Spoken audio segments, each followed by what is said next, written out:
We will have that going forward with the support of all the people who've been helping us crowdsource the information. So even not just traveling, but just being able to deal with a pandemic or if there's a natural disaster. This is Blair Durham with Black Wall Street Today, your media hub for all things Black entrepreneurship, politics, news, and events in Hampton Roads and beyond. When I say black, y'all say Wall Street. Black Wall Street. Black Wall Street. When I say black, y'all say Wall Street. Black. Black. Welcome. It's the 89th edition of Black Wall Street Today with Blair Durham. I am super excited to share with you all.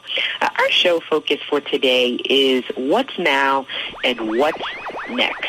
Certainly the times that we are living in are interesting, and many of us are trying to reorient ourselves. What role should we play in all of this? Many of us participated in a national protest of sorts on yesterday that was focused on shifting dollars into Black businesses. Blackout 2020 served to put the greater community on notice as to the power of the Black dollar, while providing another opportunity to highlight some of the incredible Black-owned businesses in our footprint. While we're there, in fact, I do want to urge you to download the Black brand for the latest in Black business news, directory pertinent to Black-owned businesses that you can support. Again, it's available as a free download on Apple and Android platforms. Simply enter Black brand. You'll see the information for the free download. So that's what's now. What we can do right now is we can support the businesses in our community, and to help us to develop that thought further, we have with us an innovator. I Love Black People is co-founded by Christopher Mapindera, a Zimbabwean, and Sinclair Skinner, an African-American. ILBP is a Black tech startup that uses technology to build a global network to protect Black people from racism and xenophobia, especially while traveling and in new environments. ILBP provides safe spaces for Black people across the world. It will be a leader in the creation of a cultural shift that empowers Black people with the tools to spend their dollars with and in communities and places where they will be safe. ILBP will focus on engaging and connecting the Black community as customers to Black-owned and Black-friendly businesses. Our goal is to make sure that no matter where a Black person goes, they will be treated with dignity and respect. The member network is currently composed of 400 ambassadors and 40,000 members who've helped to promote and identify over 14,000 businesses throughout the world, spanning over 200 cities, for an app that is both Black-owned and Black-friendly. Welcome to the show, Sinclair. How are you?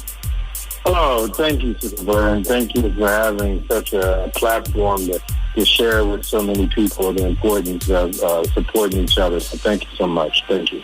Absolutely, and I'm very, very glad to have you. I'm certainly appreciative of the initiative. Talk a little bit about sort of the inspiration behind the concept. So looking at racism and xenophobia and tying it to technology. Sort of how did you come up with the idea? Well, my background, I went to Howard and Tuskegee, the other HU, and mechanical engineering. And okay. So my background is engineering. But Booker T. Washington went to Hampton, so praise God for Hampton. There it is. Humbly. And that, I always had an interest in problem solving using technology. And Mr. Mapindera, my co-founder, went to Howard University also, and had been doing international business. So we had worked on some projects in Zimbabwe related to ethanol, trying to help deal with the fuel issue there. Currently, they have sanctions from the United States, so there's a lot of difficult things for the Black folks there in Zimbabwe. And we then developed a platform to allow people to cheaply send money using blockchain and Bitcoin technology. And we realized the issue transcended payments. The issues that Black folks face, be it a Zimbabwean or a so-called African-American or a Jamaican, we deal with some universal issues. And as we started thinking about solving the problem, we, became aware of the Green Book, which was something that was a guide to help created by Black entrepreneurs. Again, Victor Green, but had many of the entrepreneurs were actually Black women entrepreneurs. And it actually created this guide that focused on protecting Black people during American apartheid or Jim Crow. And we realized that we could create something very similar to that, leveraging technology, and be able to expand upon that, where we're not just identifying what the original Green Book did, was transportation, food, and place to stay. We expanded it to include healthcare, legal services, education/child care, finance, beauty, and it created a essential guide for key areas of people activity, no matter where they would travel. So, and what a lot of people didn't realize is that the Green Book wasn't a Black business directory; it was a survival guide. It wasn't trying to get us to spend money in Black business. What it was trying to do is make sure you didn't get killed in a sundown town. So, in different parts in time of the Green Book, it probably went from 40 to 60%, depending on the year, of non-Black businesses. Because again, the focus was, where could you go and be treated with dignity and respect, not who owned the business. Wow. So we looked at that as a model that we could use now, and use that to help us develop what was necessary to protect Black people. So in those days, we had Black-owned, colored-only, white-owned. But now, you don't know until you go into a place and they start following you around, or you look at what happened to George Floyd. He's in a business and he gets, accused of passing a counterfeit $20 bill, which wasn't even a counterfeit, and it escalates to the police being called. Yeah. Well, I'll just be candid. I've been to bars and drank too much, but because they really appreciated my business, they called a Uber for me and got me home safely. Now, they could have dealt with me a whole different way, but I was somewhere where the people appreciated me, and instead of taking it into a negative direction, they actually valued me as a human being and made sure I got home safely. So what we're saying is we can use technology just as much as bringing up rideshare. In many ways, one of the most racist moments was trying to catch a cab in D.C., New York, no matter where you were. Even with the Black cab drivers, a lot of them just would drive by us. But when they came out with these rideshare applications, it did a lot to render that type of business obsolete. Now, did it eradicate it? No. But it made it now that you can literally look at your phone and know when the car, and how the car is going to get there by just using your phone. Correct. It would have probably taken another 100 years to get Jesse Jackson and Al Sharpton to negotiate something like that with taxi commissioners. So the thought of using technology as a way to solve a problem, when I was at Howard, we thought that was a political science issue, when really it was a computer science solution. So what we've done is said, we're going to now create a global guide that filters out racism. I've been a Black business owner since 1999. So I've been signing my checks on the front for over 20 years. But it's not enough Black-owned businesses to cover the world. So you could be in Copenhagen, Denmark, and you get sick. It may not be a Black doctor, but there might be a Mongolian woman doctor that all the Black folks go to because she treats us with dignity and respect. That should be a solution that's available to you, even if you're not from there. If you come to D.C., you're not from D.C. You say, Sinclair, I want to go to a good Italian restaurant. I'm going to tell you about a restaurant that's super amazing and treats Black folks well, because I wouldn't send you no place else. But you may not know me, so you can't even get access. So what we're really doing is leveraging the brains of all the Black folks who already got the solutions to this crazy puzzle of where the great places to go are, and leveraging those brains using technology.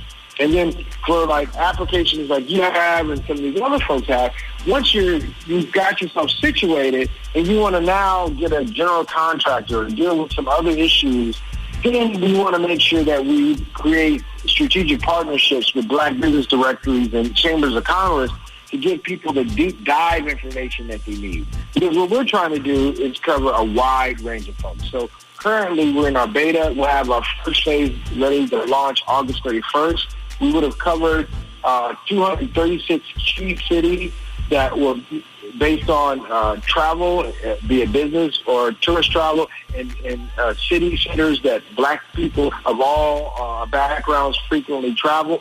We'll have covered at least 3 choices in the 8 categories that we mentioned, so that we at least have the coverage that are necessary. Once we get the coverage, like I just told you, in each of these cities we have what we call I Love Black People ambassadors. And what even I Love Black People ambassadors are, they're basically almost like a welcome wagon. If you happen to be in a particular city, what we want to develop after we get the coverage is that people you can reach out to. Suppose you get an assignment or you're a contractor for 6 months and you're going to be in Austin, Texas. You've never been there before. You can reach out to I Love Black People ambassador, and just like an Uber, maybe they'll charge you, for 2 hours and take you around and show you the great places where you can care, places where black folks live and treated with dignity and respect, places where you can go socialize. But somebody that, based on their commitment to protect black people from racism and xenophobia, is willing to share their network with you to help you make it through the most vulnerable times. And that vulnerable time is not just for traveling. What we've seen with this whole COVID-19 is that racism is insidious when you're vulnerable. So that is cut you off just for one quick second. No, this is great. For the benefit of those that may have just tuned in, this is Blair Durham with Black Wall Street Today. We're having a candid interview with Sinclair Skinner regarding I Love Black People, a fantastic piece of technology really designed to serve as a survival guide. And so I'm not going to cut you off again. Keep on going, sir. Yeah, I'm man. Thank you again. Thank you for leveraging technology the way you are. And then so we talk about the COVID-19. I went to Tuskegee. I know how they experimented on black people in recent history, as well as being denied service. So if we have a system where we get bombarded with a new disease and we don't have trusted places to go to verify what we should do, we're at the mercy of a disease in a society that's not been very kind. What we're building now is, again, a network of black-friendly, black-owned healthcare providers. So the next time there's a catastrophe as it relates to a pandemic, we will already have a network globally of doctors and healthcare providers that can give us the proper procedures, the proper practices that we need to take to protect ourselves.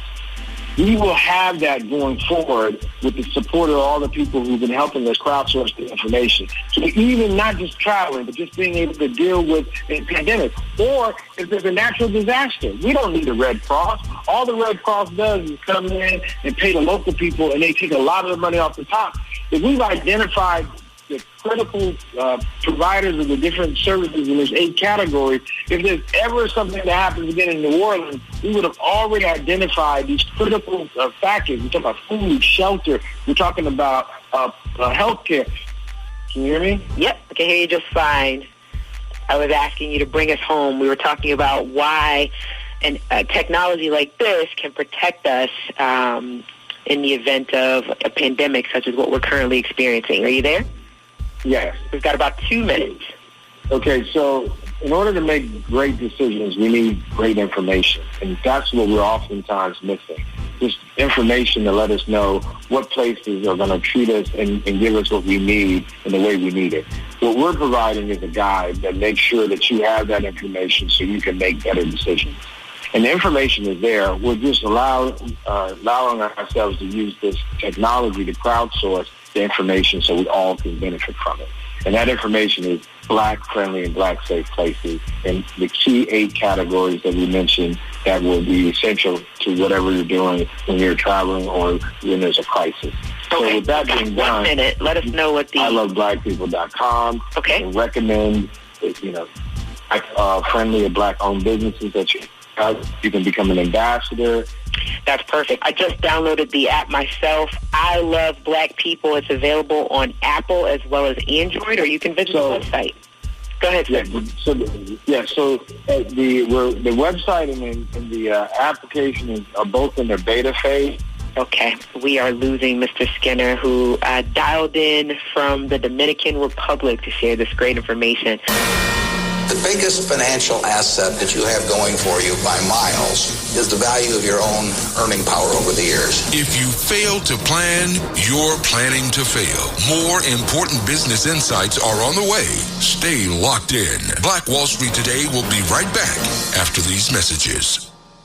Are you a 757 business owner? Do you desire to make new connections and grow your community involvement? Could you benefit from taking classes to sharpen your skills? Well, join Black Brand, Hampton Roads Regional Black Chamber of Commerce. Completing a membership application is simple. Just click onto our website at www.blackbrand.biz or download the app. We look forward to meeting and building with you soon. WHOV would like to thank Black Brand for its support of WHOV programming. Hey, this is Seiko, DJ Seiko Varner, the producer of this podcast. So when I'm not producing podcasts, I'm actually DJing wedding receptions, corporate events, proms, other formals, and I would love to take care of your special event. So our company is Positive Vibes Incorporated, www.positivevibes.net. That's www.positivevibes.net. We've been performing for over 25 years, and we would love to bring our expertise and our fun to your special event. Positive Vibes Incorporated, www.positivevibes.net. Peace and prosperity. When the conversation is good and the friends are even better, you'll find a wine that brings it all together. Shoe Crazy Wine. Remember that name. Shoe Crazy Wine. Available at Costco, Kroger, and these other fine retailers. We know you love jazz music, so let's try some jazz music with a little R&B flavor. Baby, baby, I'm falling in love. You got me falling in love. You make What about some jazz music with a little trap flavor?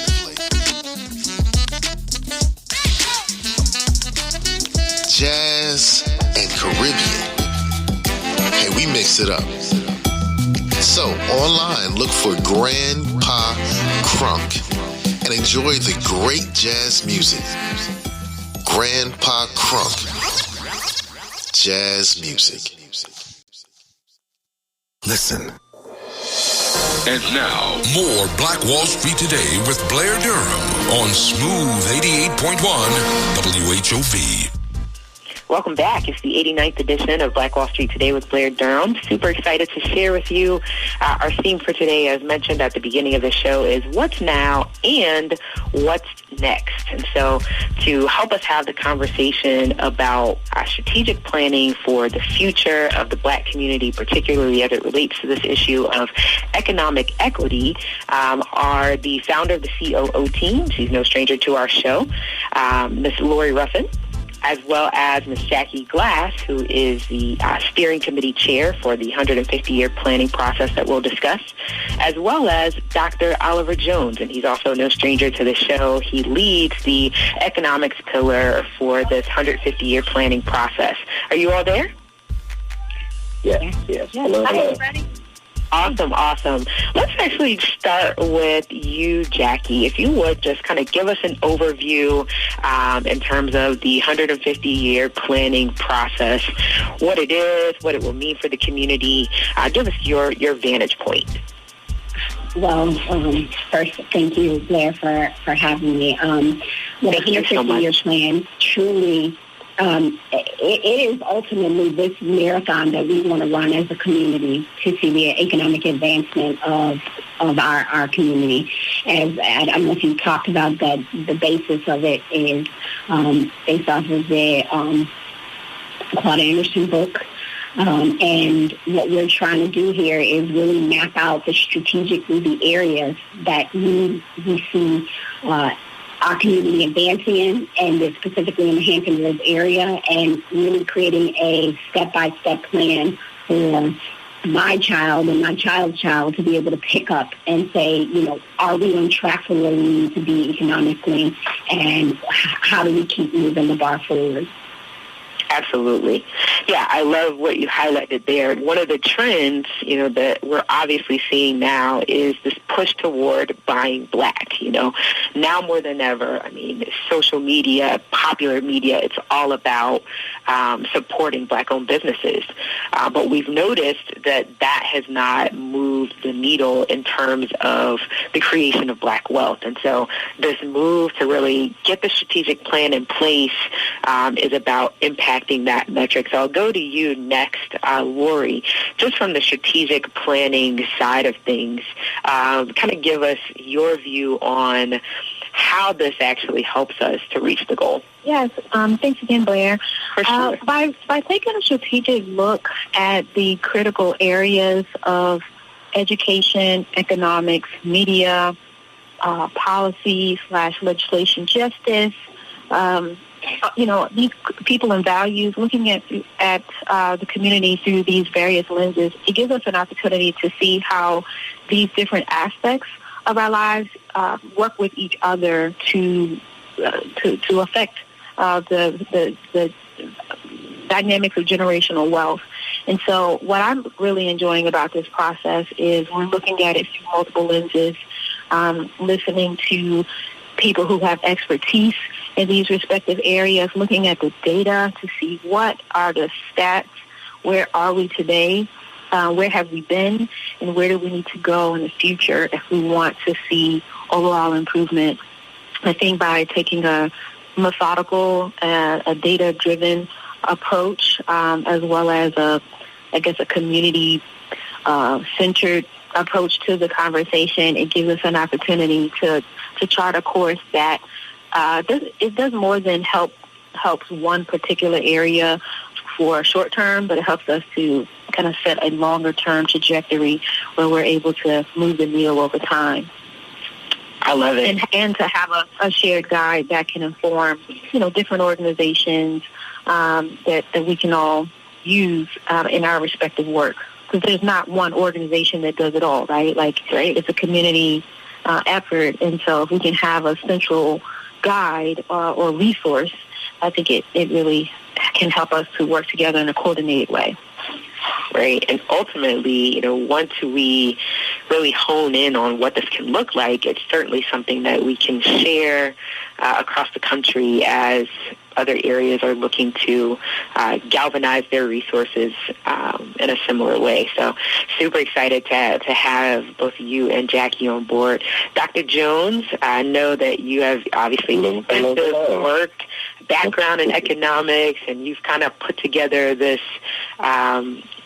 model, this approach, and I would that you would share what you can. A lot of it's proprietary, but share what you can in terms of where we're going here.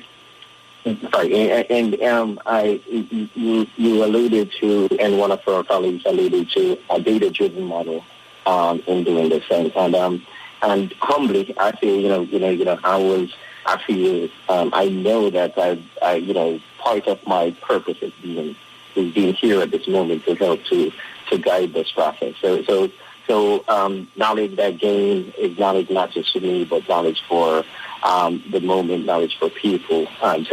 So I'm happy to divulge in the context in which we're doing it now. All right. So one of the things that we looked at once I heard the 150-year plan, I know that it was in alignment with the work I've been doing, and I absolutely want to be a part of it. And the first thing, Blair, that got me, when you say 150-year plan, right? The first thing that got me was, okay, we're at a moment marking another anniversary of 150 years, right? And we talk about the 400 years anniversary. And previously on the call, I talked about the 100-year anniversary with the Montessori, right? But the 150-year anniversary was that we basically are celebrating is the 15th Amendment, right?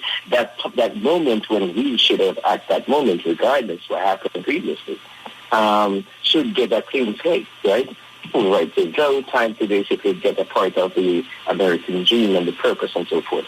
So what we basically did, we wanted to baseline on history and see what is it that we should have, what was committed, what was promised, and what we earned over that time but did not get, right? In some contexts, we basically look at it as what we define as black tax. The stuff that was earned, the stuff that we should have had long before, but definitely if we demark after the 15th Amendment, when after the 13th and 14th and 15th Amendment, then okay, then all right, from that point forward. And so we basically then baselined, that discrepancy in what if we were not, African Americans, if we were in a position in where we were all the time, we would have had. So we're not talking about somebody giving us a handout. We're talking about earned and should have had in the context of citizenry, or in the context of we earned it but somebody else didn't give it to us. And so we look at that, as a grounding and categorize that in data as a baseline to say, okay, this is where we are, as a people, as a collective. Data we got from national data, we basically also, integrate data from the regional data, the Hampton Roads region data, the state data, and contextualize it into base research and results that can be validated and verified, and nobody can dispute those are facts, right? Yeah. And from there now, from that baseline now, I share some of the models that we have in terms of moments of development as a, I look at history and I look at timing where, this is there is not being the first 400 years of the people being under something, right? And subsequently, what history tells you, what are the next stages are after that, and the stages of development to get into ultimately where we want to basically not only, start to claim what we should have 150 years ago, but then to reclaim what was not over the last 150 years. So you have the claim that we start to kind of a period in which we're walking in what we're supposed to based on data, and we can track and trace, and with a strategy to do it. And then we also then start to basically put the infrastructure in place that we can rightfully then track for not just our generation, but our generation, the children, and our children, and our children's children. Okay, so when you start to kind of contextualize that, we, for the last 150 years, kind of allowed it for, hey, we got the right to vote, just vote. And there are several times in history that we, even now, we basically always are default to just vote. And if we can just vote, it will take care of itself, because we now are supposed to be on a level playing field. We find out now, and part of the lesson of the last 150 years, that that's not the case. We have to actually identify what we basically are trying to accomplish and put strategies in place and being able to own the journey. And so this objective of actually putting baselines in place to support what the rest of the team is doing is critical in my mind. And so we can actually trace and track, and we can determine, we'll be surprised looking back the next 150 years that, oh my gosh, the last 150 years was what like the previous 150 years. Yeah, brilliant. Just listening to you, I'm really thinking about specifically Lori at this moment, because I know, Lori, you've got your hand in a lot of community work. And I know that, folks have got to be asking this question about what's next. Where does my organization go from here? How do I take what it is that I'm doing now and ensure that it remains relevant? Is it still relevant? Are you sensing that with the leaders that you're working with? Definitely. Yes, because the landscape is changing pretty rapidly, and then and unexpectedly. This time last year, no one expected to be in a pandemic, and when you have a global pandemic, there's so many different implications, right? There's economic implications as well as health implications, but then there becomes educational and academic implications. Correct. As school systems are, closed for periods of time. And so there's a ripple effect throughout society of things that are impacted. So leaders that are leading specific organizations, yes, they're asking what do we do now? And what is our specific mission? Who are we called to serve? What are our products and services? And which of them do we maintain, or how do we change them so that we can continue to kind of solve the problem that we exist to solve? So you have organizations that are asking that question for themselves.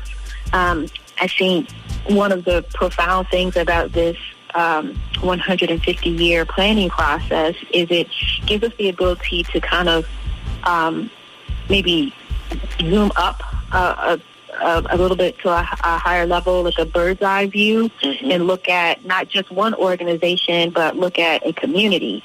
Look at trends. That's really where I was going with it. I'm wondering if you're sensing that, and I know, Jackie, you can speak to this as well, that folks are looking at, where maybe they were just focused on the community that they served, they're now looking at how they can lock arms with other community leaders to have that much greater an impact. Is that what you're seeing as well, Jackie? Absolutely. I mean, I can tell you, like Laura said, once the world stopped, and I put that in quotes, once the world sort of stopped, and we started really having to hone in on other folks' realities, right? Specifically the Black community realities. I mean, I can't tell you the number of calls. It was like, we're gonna do probably that thing that we thought we were doing before, of connecting with communities and making ourselves using other organizations' resources and locking arms that was sort of not, I don't want to say it was fictionally done, but it wasn't done at this level, to this magnitude. Yeah. And what I think ultimately we as a people are learning is that, engagement doesn't necessarily mean cooperation. Correct. Doesn't necessarily mean that folks are on board. And I think we're getting to a point where it goes beyond, we're going beyond just touching points with people in community. We're going beyond cooperation. We are conspiring to do the deeds that need to be done to be a service to our community. So that is why I think it's super important that as the 150-year plan process really hits its peak, that our communities not just engage with us while we are having these conversations, but be pulling together their networks and organizations to act with us, be our co-conspirators in this plight, this marathon to create Black wealth. Right. I sense that there's just never been a better time to put together a plan like this. I think about what we thought we were going to do, prior to the pandemic, and just all the ways in which the plan itself has been sort of shaped by what we're experiencing now. You take, for example, the education pillar, and really needing to think through, will the plan do right what it needs to do in an environment like this? We don't know how long this will last, and we don't know if there will be future moments where we'll experience this kind of uncertainty, right? So I guess I'm excited for a number of reasons. We've only got 3 minutes. I definitely want to highlight the fact that we have a listening session coming up on July the 18th. The entire world can peer into what has been our process. There'll be an opportunity to connect with not just the individuals that are on now, but also the other members of our steering committee. You can visit Eventbrite and type in what's now, what's next. The event will come up. If you already have the Black Brand app downloaded, you can also find the event information there. There's no charge to participate. And we're really looking for your feedback. This is a transparent process, and this is something that that you would inform as well with your viewpoint. So take the opportunity, complete the Eventbrite registration, tune in via Zoom or via Facebook Live, and we certainly will look forward to that time. We've got I'm sorry, July 21st. I said the 18th. July 21st is the actual date. The event goes from 4:30 until 5:15. Again, you can get the information via the Black Brand app, free download, or via Eventbrite. Thank you so much, Lori. We've got just a minute here. Can you give us, 30 seconds? Dr. Jones. Yes. I got a year for 30 seconds. Yeah, come on, you're biting me by 30 seconds here, Larry. All right. Bring it home. What I encourage everyone to do is to basically, understand that what's being developed now is that this is not a Black trans thing. This is like a period that is so bigger than us that it includes all of us. Right? So I don't want anybody to take away anything from this, that this is an organization or this is a university or anything. This is a moment and a plan for this moment, and it has to be hosted somewhere. But we got to stop there. I think that was well said, Dr. Jones. And everybody was excited. Yeah, you got it. Yeah, we're just taking the lead on something that everybody should and already does connect to. So, again, I want to thank you all so much for your time today. And certainly we'll have another conversation next week regarding this 150-year planning process for those that are still wondering what's now, what's next. Special thank you to our guest today and to our sponsors, Apex Financial Group, the COO team, as well as Milestone Mental Health Agency. And thanks for tuning in to Black Wall Street Today, where we're building minds, building connections, and forging the path ahead toward business success in the Black community. We'll talk next week. Phenomenal. Stay with us online at Black Wall Street Today on Facebook and Black Wall Street Today on Instagram. And then follow us on Twitter as well at BWST Today. We look forward to talking again next week. Have a wonderful week. I have said and I will continue to say that the most important priority for the Black community is the Black community, not a particular political party. Phenomenal. Hey, yo, when I say Black, you say Wall Street. Black Wall Street. When I say Black, you say Wall Street. Black. When I say Black, you say Wall Street. Black.